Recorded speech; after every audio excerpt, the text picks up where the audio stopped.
Namaskar and welcome at Hind Gurukul Edu 7. This is second part of the essay A Girl with a Basket. Before this part 1 has been uploaded already. तो पहले उसे जरूर जाकर देखें, तभी ये part समझ में आएगा। वीडियो को लाइक और शेयर करें, चैनल को सब्सक्राइब करना न भूलें and press the bell icon for the notification. धन्यवाद। Today I came with second part of first chapter A Girl with a Basket.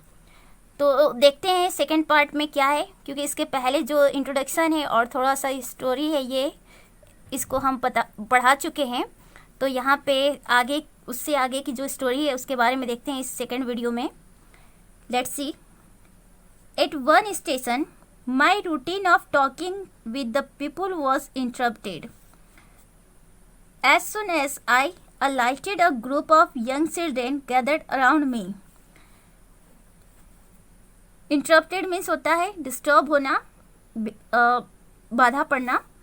तो एट वन स्टेशन, तो हेयर डगलस जो हैं, विलियम डगलस क्या बोल रहे हैं कि जब एक स्टेशन पे ये पहुंचते हैं तो वहाँ से कुछ लोगों से ये बात कर रहे होते हैं, उसमें बाधा पड़ जाती है, वॉज इंटरप्टेड, तो वो बाधित हो जाता है। कैसे? As soon as I alighted a group of young children gathered around me. gathered means होता है इकट्ठा होना। तो जैसे ये अलाइटेड होते हैं यानी कि प्लेटफॉर्म पे उतरते हैं और कुछ लोगों से बात कर रहे होते हैं, तो इनका जो बात होता है वो डिस्टर्ब हो जाता है, बाधित हो जाता है। कुछ छोटे बच्चे होते हैं उनकी वजह से। वो छोटे बच्चे इनको क्या करते हैं, इनको चारों ओर से घेर लेते हैं। दे वर सेलिंग बास्केट्स, और वो जो छोटे बच्चे होते हैं वो क्या बेच रहे होते हैं, बास्केट बेच रहे होते हैं। Hand woven read basket with simple designs and patterns. Basket किस तरह का है? हैंड वोवेन, हाथों का बना हुआ। रीड की बास्केट है with simple design and patterns, और वो बास्केट जो है वो सिंपल डिजाइन और पैटर्न्स पे बना हुआ है। जो स्टाइल है, डिजाइन है, वो सिंपल है। They held the baskets high shouting words I did not know but conveying unmistakably their desire. जो बच्चे थे बास्केट बेचने वाले, वो अपने बास्केट को काफ़ी हाई आवाज़ में, ऊंची आवाज़ में बोलते हुए बेच रहे थे।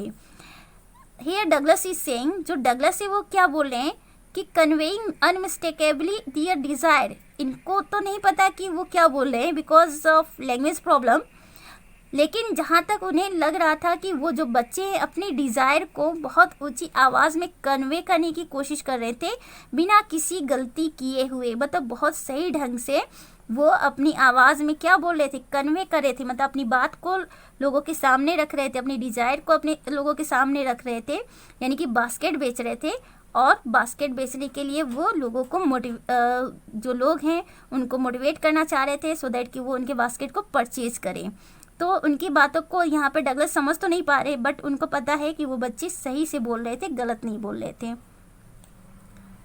This were refugee children. ये the Douglas is saying that कि ये जो बच्चे हैं वो कौन है, रिफ्यूजी चिल्ड्रेन है, शरणार्थी बच्चे। रिफ्यूजी मीन्स शरणार्थी। तो जो बच्चे हैं शरणार्थी लोगों के बच्चे हैं। When partition between India and Pakistan was declared, hundreds of thousands of people pulled up their roots and changed their residences. अब यहाँ पे डगलस बताने की कोशिश कर रहे हैं कि इंडिया और पाकिस्तान का जब पार्टीशन हुआ था आफ्टर फ्रीडम, तो डिक्रीड मीन्स हेयर लॉ होता है, किसी देश की कानून होती है। तो जिस कानून के तहत इंडिया पाकिस्तान का डिवीज़न हो गया था, और उस डिवीज़न के बाद हज़ारों लोग जो थे, सैकड़ों हज़ारों लोग जो थे, उन्होंने क्या कर दिया, पुल्ड अप दियर रूट्स, उन्होंने अपने रास्ते चेंज कर लिए, अपने जो रेजिडेंस है, ठीक है, वो चेंज कर लिया। अपने रास्ते उन्होंने बदल लिए, अपना रेजिडेंस यानी कि रहने का जो स्थान है बदल लिया। सब लोग जानते हैं कि पार्टीशन के बाद क्या हुआ और क्यों लोगों ने अपने स्थान बदल दिए। 9 million people left Pakistan and came to India driven by the fear of religious fanaticism. यहाँ पे डगलस बता रहे हैं कि जो लोग पाकिस्तान से इंडिया माइग्रेट किए थे वो लोग कितने थे, 9 मिलियन थे। सोचिए 9 मिलियन लोग जो हैं वो पाकिस्तान से इंडिया आते हैं, और क्यों आते हैं, उनको डर होता है। फियर मीन्स हियर डर। तो डर किस बात का होता है, रिलीजियस फैनाटिसिज्म, माने उन्हें लगता है कि धार्मिक जो मतभेद है कहीं उसको लेकर कहीं उनके साथ कुछ गलत ना हो जाए, उसी डर की वजह से वो पाकिस्तान छोड़कर इंडिया आ जाते हैं। They were poor people to start with. They were poorer as they began their long trek.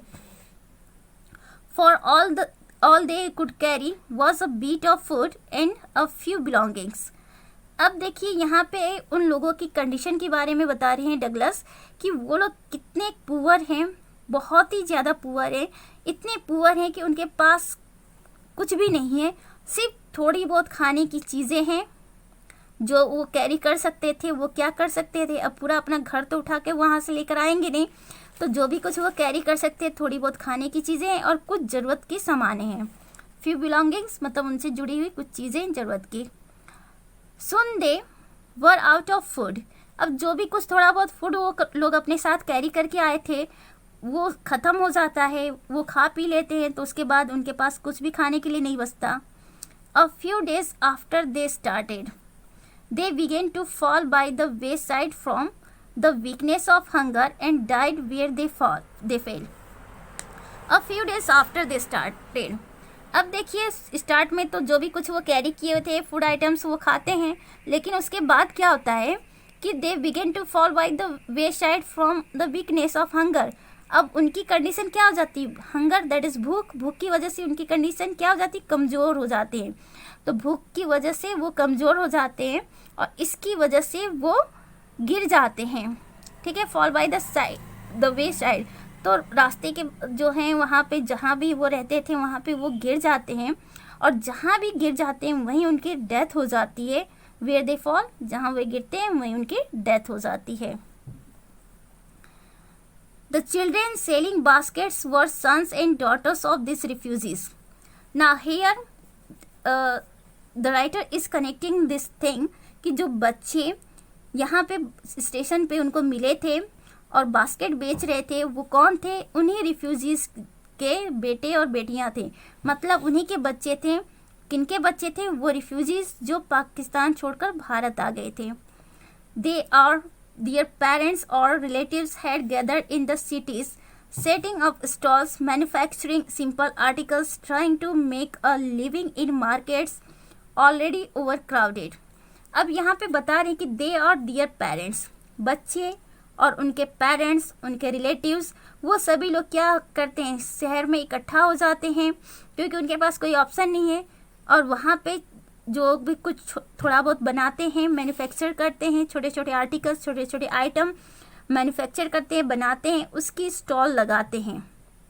किसकी स्टॉल लगाते हैं, जो भी कुछ वो मैन्युफैक्चर करते हैं, बनाते हैं, क्रिएट करते हैं, जो सामान वो बनाते हैं उसका स्टॉल लगाते हैं।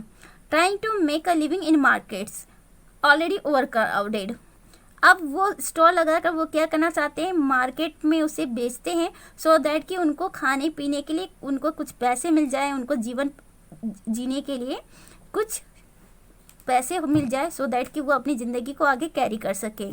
और वो मार्केट जो था ऑलरेडी ओवर क्राउडेड था, यानी कि बहुत ज़्यादा भीड़ भाड़ थी क्योंकि बहुत ज़्यादा रिफ्यूजी 9 मिलियन रिफ्यूजी आए हुए थे और बहुत सारे लोग जो थे शहर में फैले हुए थे और वो छोटे छोटे सामान बनाकर बेचते थे सो दैट कि उनको कुछ पैसे मिल जाए और उससे उनकी ज़िंदगी चल सके।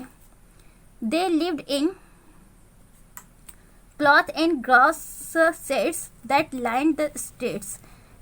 अब यहाँ पे एक डगलस ये बताने की कोशिश करते हैं कि वो लोग कैसी जगहों पे रहते थे। तो जो गलियाँ होते थे, स्ट्रीट्स होती थी, उन गलियों के किनारे पे उन्होंने क्या कर रखा था, घास और जो कपड़े होते हैं उसके शेड्स बना रखे थे। ठीक है, उसी शेड्स में वो लोग रहते हैं, एक तरह से टेंट टाइप की चीज़ बना लेते हैं क्लॉथ और ग्रास का और उसी टेंट में वो लोग रहते हैं। The peasants among these refugees had been accustomed to little or their lives for the annual income of an agricultural family does not exceed on an average $100 a year.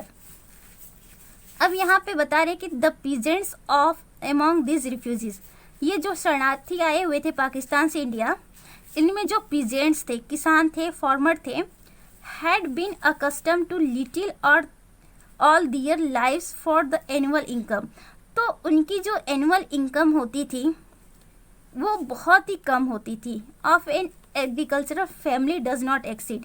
तो यहाँ पे कह रहे हैं कि एक जो किसान की फैमिली होती है, एक कृषक की जो फैमिली होती है, उनकी जो एनुअल इनकम होती है उससे कम ही उनकी इनकम हो रहती है उन रिफ्यूजीज की जो कि प्रेजेंट से किसान हैं, और ऑन एवरेज $100 अ ईयर।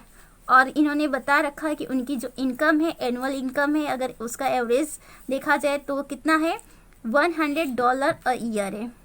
तो एक साल में उनकी एवरेज इनकम कितनी है, $100। तो इतनी कम इनकम पूरे एनुअल में, इनकी इतनी कम एनुअल इनकम थी और उसी में इन लोगों को क्या करना था, सरवाइव करना था। तो यहाँ पे डगलस क्या बताने की कोशिश कर रहे हैं कि पार्टीशन के बाद इंडिया में जो रिफ्यूजी आए थे उनकी कंडीशन कितनी दयनीय है, वो सारी चीज़ें यहाँ पे इन्होंने बहुत ही खूबसूरत ढंग से प्रेजेंट करने की कोशिश की है। और एक तरह से इन्होंने वर्ड पिक्चर हमारे सामने प्रेजेंट किया है, मतलब शब्दों के जरिए इन्होंने पिक्चर बना दिया है हमारे आँखों के सामने। अगर हम फील करें तो वो सब कुछ हमें नज़र आ सकता है जो कुछ इन्होंने यहाँ पे मेंशन किया है। The average unskilled labourer makes 30 cents a day और लेस देन $2 अ वीक। अब यहाँ पे जो लेबरर हैं, मजदूर हैं, अनस्किल्ड है, यानी कि ऐसे मजदूर जिनको किसी एक अच्छी सी कोई स्किल नहीं आती है, बस वो मजदूरी करते हैं, तो उनकी इनकम की बात इन्होंने कहा है। और वो कितना है, पर डे उनकी इनकम 30 सेंट्स है या लेस देन $2 अ वीक। तो जो मजदूर हैं, अनस्किल्ड लेबरर हैं, मजदूर हैं, उनकी इनकम क्या है, पर डे 30 सेंट्स है या 1 वीक में $2 से भी कम है। There is 1 meal a day. पूरे दिन में उनको खाने के लिए सिर्फ एक बार मिलता है। 1 मील का मतलब हुआ कि पूरे दिन में एक बार खाने के लिए मिलता था उनको।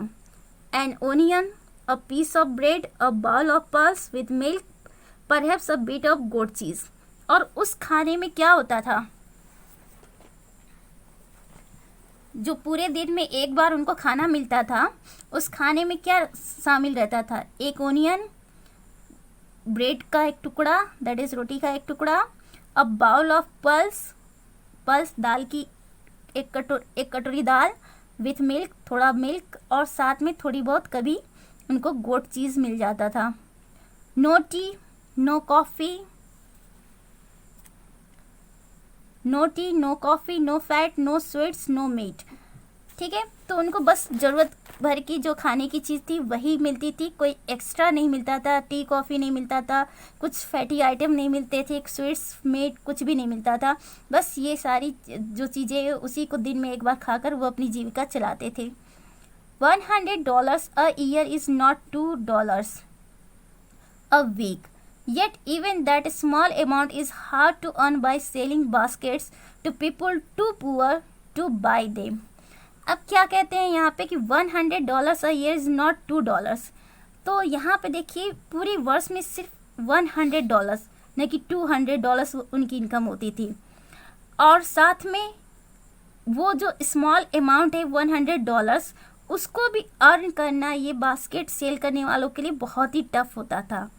यानी कि जो बास्केट सेल करते थे वो पूरे साल में $100 इनकम करते थे, और वो भी बहुत ही मुश्किल से, क्योंकि जिनको वो बास्केट बेचते थे वो लोग भी बहुत ही गरीब थे खरीदने के लिए। मतलब वो बास्केट जिसकी ज़रूरत के काम आता था, यानी जिन लोगों को उनको बास्केट बेचना होता था, वो लोग भी इतने रिच नहीं होते थे कि उनके बास्केट को परचेज कर सके हमेशा।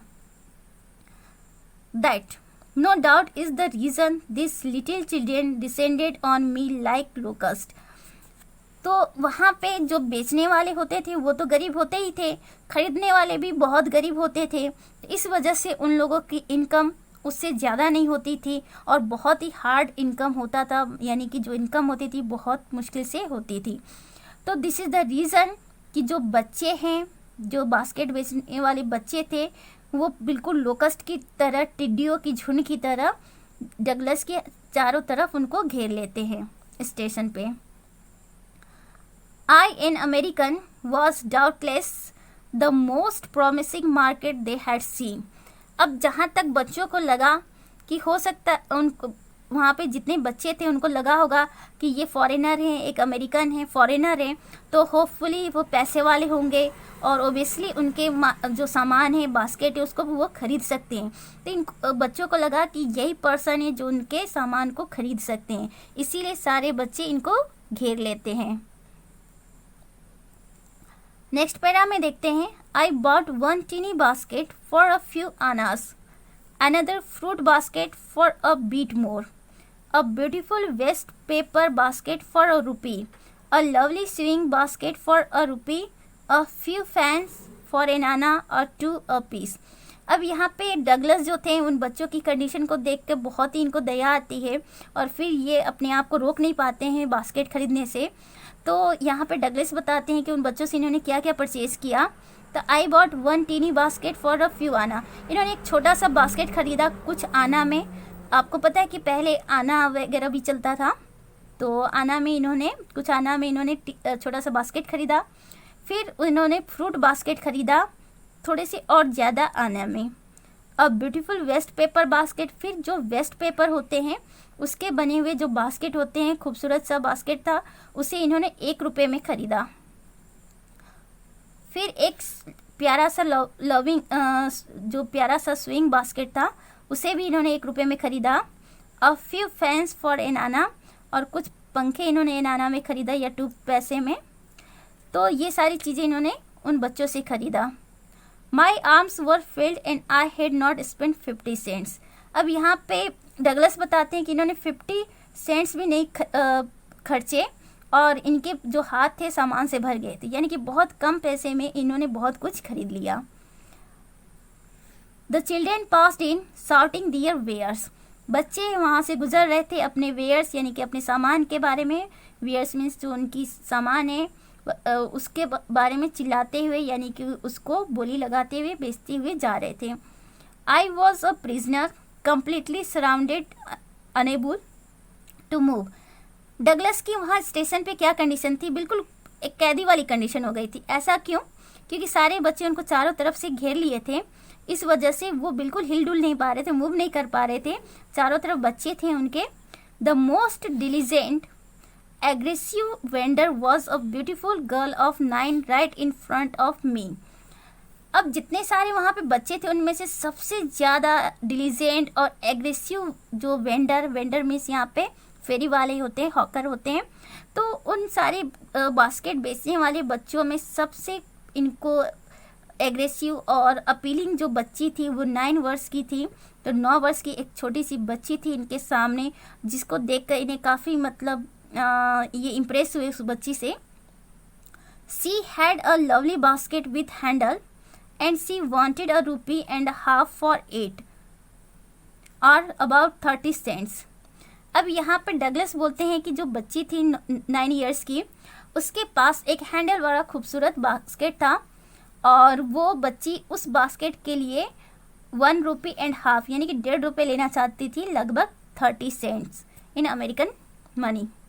सी वॉज एन अर्नेस्ट प्लीडर, और वो काफ़ी अर्नेस्ट प्लीडर थी, मतलब वो बहुत अच्छे से प्ली कर पा रही थी, एक तरह से सामने वाले को अट्रैक्ट कर पा रही थी अपने सामान को खरीदने के लिए। There were tears in her eyes, उसकी आंखों में आंसू भरे हुए थे। She pleaded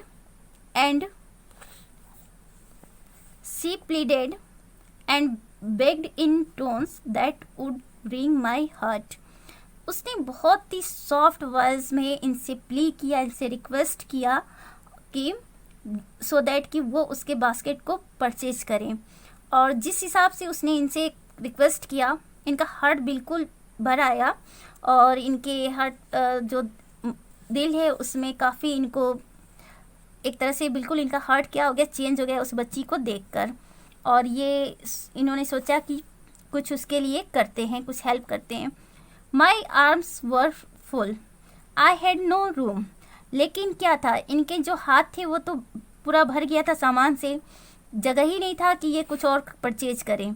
but he wanted to help that girl, let along any need for another basket.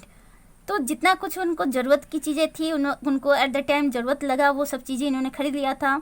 इनके हाथ भी भर गए थे और फिर आगे और कुछ खरीदने की इनको ज़रूरत भी नहीं थी। और ज़्यादा बास्केट ये खरीदना नहीं चाह रहे थे, इनको ज़रूरत ही नहीं थी खरीदने की। Balancing my basket, Balancing my baskets and fans on my left arm, I reached into my right coat pocket and got a handful of change. अब किसी तरह से ये अपने सामान को क्या करते हैं, अपने लेफ्ट आर्म में यानी कि जो लेफ्ट हैंड है उसमें रखते हैं। सारा सामान लेफ्ट हैंड से कैच करने की, पकड़ने की कोशिश करते हैं और राइट हैंड से ये अपने राइट जो कोट का राइट पॉकेट है उस वहाँ तक ये अपने राइट हैंड को लेकर जाते हैं किसी तरह से, और वहाँ पे इनको हैंडफुल ऑफ चेंज, कुछ चेंज उनको मिलते हैं, परहैप्स 15 सेंट्स इन ऑल, और जो चेंज इनको मिलता है वो 15 सेंट्स होता है अमेरिकन मनी में, which I deposited in the basket that the young girl had imploringly before me. तो इन्होंने क्या किया कि अपने लेफ्ट हैंड में सारे सामान को किसी तरह से मैनेज किया और राइट हैंड से ये अपने कोट के पॉकेट में पहुँचे, वहाँ से इन्होंने कुछ चेंज निकाला। जो चेंज था वो 15 सेंट्स का था और उस 15 सेंट्स को इन्होंने क्या कर दिया, उस बास्केट में रख दिया जिस बास्केट को वो छोटी बच्ची इनको बेचने के लिए तैयार थी, इनको खरीदने के लिए इनसे रिक्वेस्ट कर रही थी। I try to explain that I could not buy the basket, but extended the gratuity as a substitute. अब यहाँ पे डगलस कहते हैं, कोशिश करते हैं उस बच्ची को 50 सेंट्स देकर, वो 15 सेंट्स देकर उस बच्ची को एक्सप्लेन करने की कोशिश करते हैं, बताने की कोशिश करते हैं कि वो और बास्केट नहीं परचेज कर सकते हैं, लेकिन कुछ ग्रेटिट्यूटी के तौर पे कुछ सब्स्टिट्यूट उसको दे रहे हैं, एक गिफ्ट के तौर पे दे रहे हैं, वो उसे एक्सेप्ट कर ले।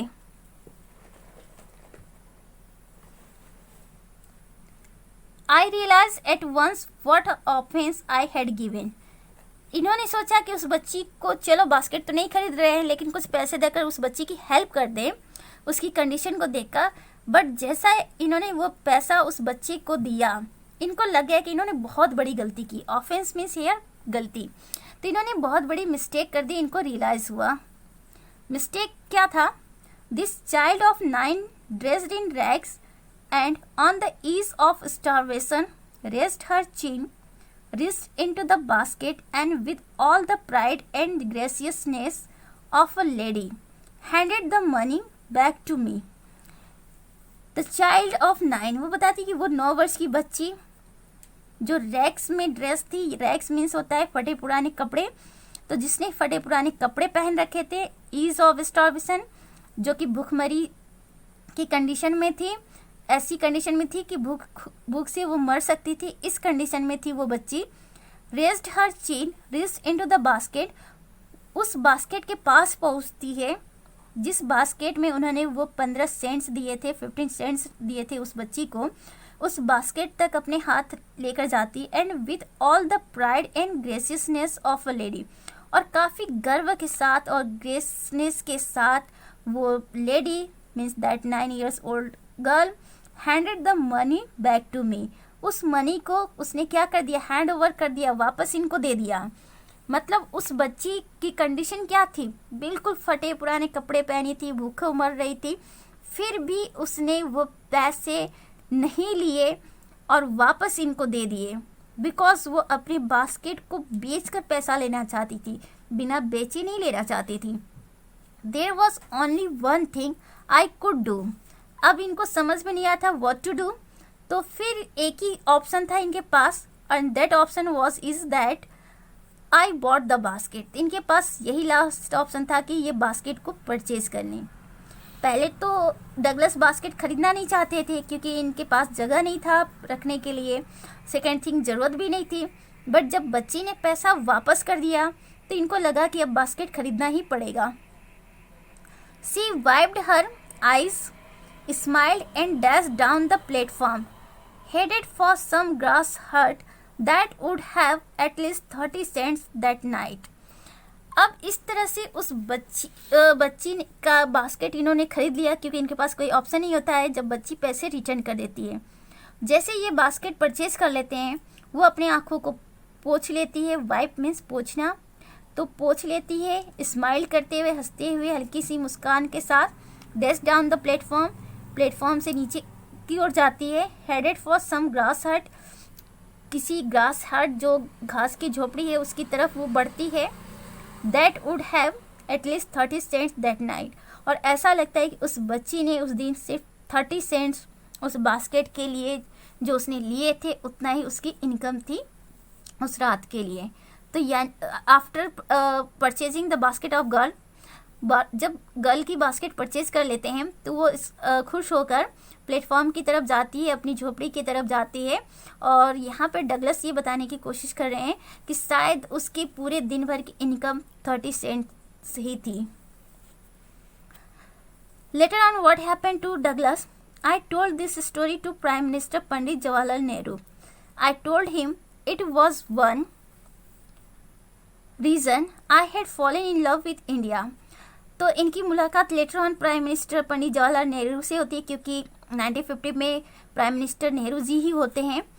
तो उनको ये सारी स्टोरी वो बताते हैं, उस बच्ची वाली स्टोरी बताते हैं, और फिर साथ में ये भी कहते हैं कि यही वजह है जिसकी वजह से इनको इंडिया से बहुत लगाव है। किसको? डगलस को।